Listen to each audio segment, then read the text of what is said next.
Hello again, Steve here with a little coffee chat on a thought that came to my mind here. I was watching this video put out by a guy who I come to admire more all the time, Dean Clifford. He's the guy who lives his conscience, as far as I can see, who basically goes to the wall for it. And as a result, he spent the last 16 months in jail, and apparently didn't harm anybody because they weren't able to stick any sort of a conviction to him. So yeah, I think he was able to have like 23 trumped up charges thrown out because of lack of anything.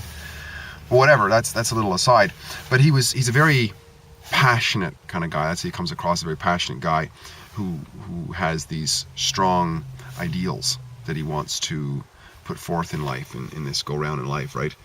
And one of the things he mentioned was he used to say the time is near. The time is near to act. The time is near where I've got to do something. We got to do something. We got to act and make this world a better place. It's along the lines of what he's talking about, because he's very much for freedom.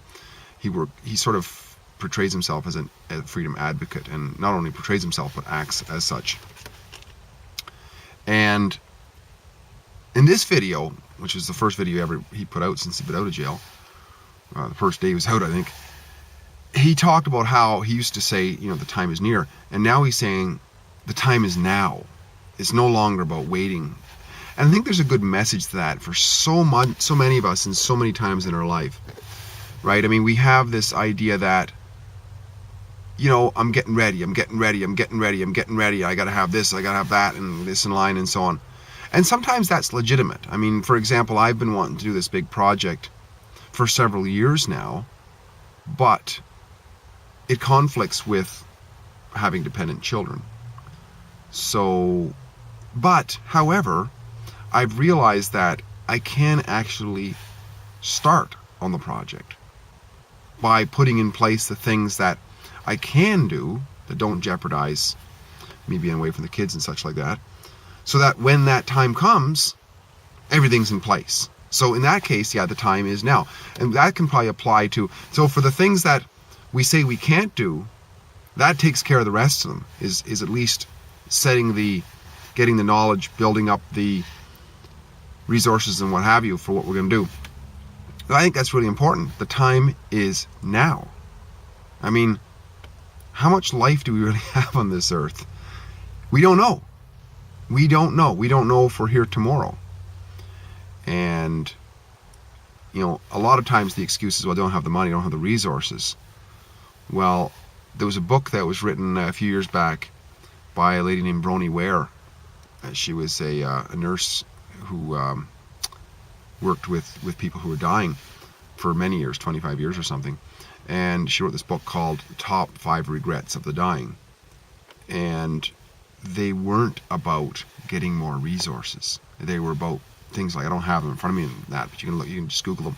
They were things like doing what I said I wanted to do, being more honest with people, these sorts of things. It boiled down, living my life. Living my life.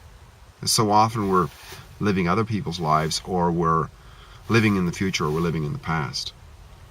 But the time is now. The time is now to take advantage of. And I think that's, in terms of our quality of life, well, it brings us back to the moment for sure, but it also helps us to live the ideals that are, in the end, more important to us. And what do you think? Just another little coffee chat, a solo here today in the seat of my work truck. A little coffee chat on improving the quality of our lives. The time is now to at least begin what we want to begin. Taking that step, first step of 1,000 miles, whatever it is. Nice talking again. My name's Steve. Talk to you again.